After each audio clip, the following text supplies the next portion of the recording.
There was a time in my life where someone could say one thing to me, one comment, one look, one ignored message, and my entire day was ruined. I could replay it, I would overthink it. I would lie in bed at night thinking about what they mean and what I should have said, why it happened. And the worst part, I thought that meant I was a sensitive person. I thought that was just who I am. But being hurt by everything is not a personality. It's a pattern. This is what I get to know. And pattern can be broken.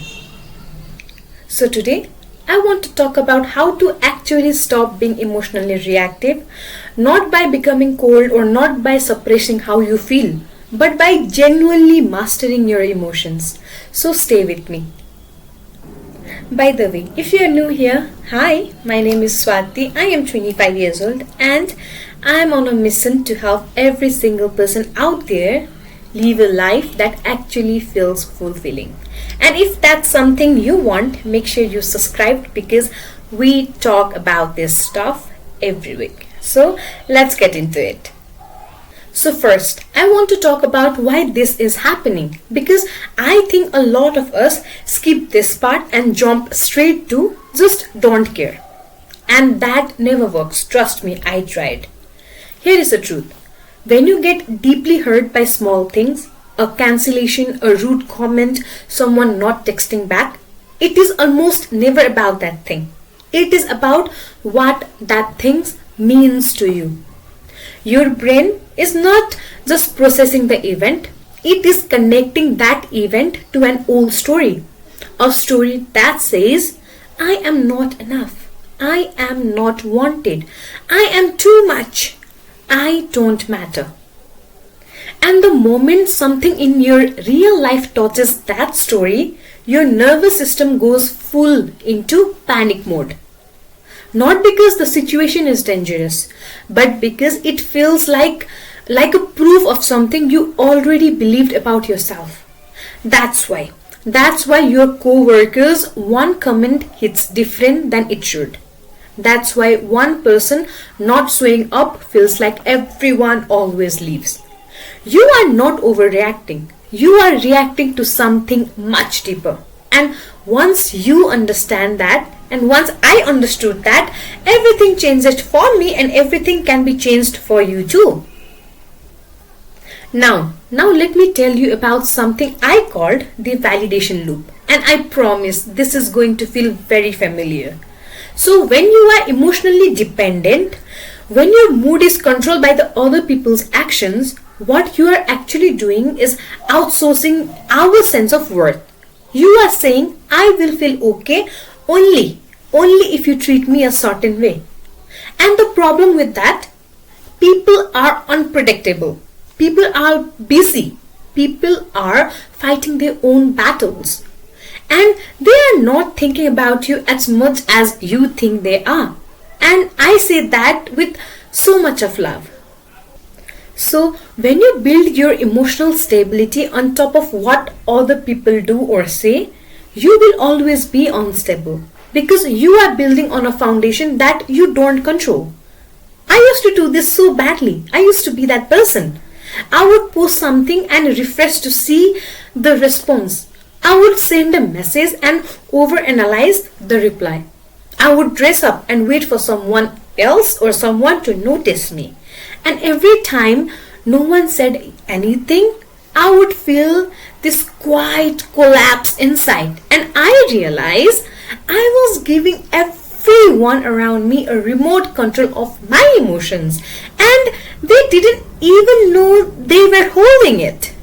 So now let's talk about what actually works. Not toxic positivity, not just to be confident. Real practical things that shifted this for me. So, number one is name it to tame it. This sounds so simple, but it is genuinely powerful. The next time something hurts you, before you spiral, before you text your friend and vent for an hour, I want you to pause. I want you to pause and ask, what am I actually feeling right now? Not I am upset. Go deeper. Is it rejections? Is it embarrassment?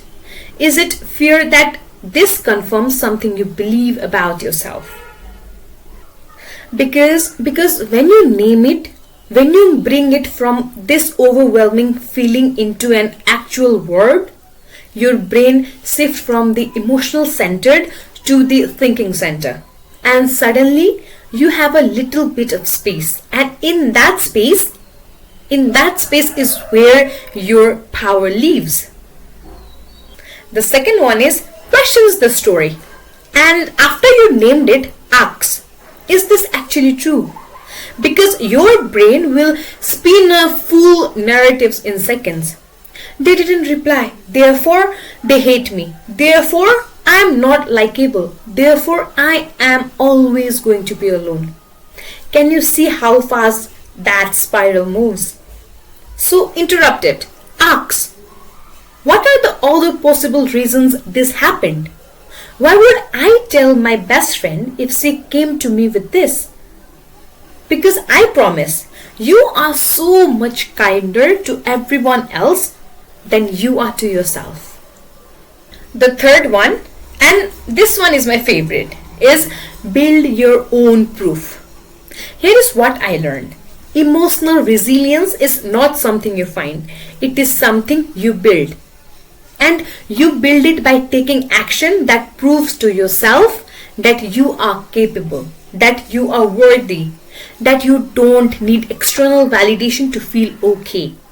So every time you do something for yourself, you work on your goals, you keep a promise to yourself.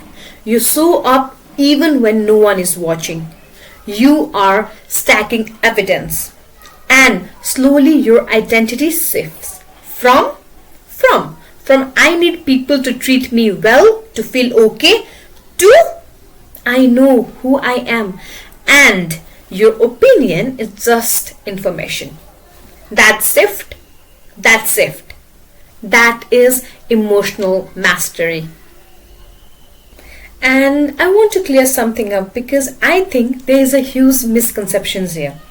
Mastering your emotions does not mean you stop feeling. It doesn't mean you become this unbothered, cold, emotional-less person who doesn't care about anything. It means you feel and you don't get lost. It means someone says something hurtful and you can think, okay, that landed. That stung a little. And then you ask, does this actually matter? Does this person's opinion of me change who I am or where I am going? And most of the time the answer is no. Emotionally resilient people are not people who have easier lives. They are people who have decided that their inner world is their responsibility, not their partners, not their friends, not the comment sections. Theirs, own. And the moment you decide that, you take your power back. So here is what I want you to do after this video. Think about the last time something really hurts you. Something small that you know maybe you blew out of proportional. And I want you to ask, what was the story underneath that? What did that moment make you believe about yourself? Write it down, because once you see it written, you can question it. And once you question it, it loses its power over you. Because here is what I know for sure. You are not too sensitive. You are not broken. You just haven't been taught how to come back to yourself yet. And that's exactly what we are building here. That's it guys. Thank you so much guys for watching. If you like this video, make sure you subscribe to my channel and hit the bell icon. If this hits something for you, share it with someone who needs it, because you might be the reason someone finds this today. I'll see you in the next one. Till then, take care. Bye-bye.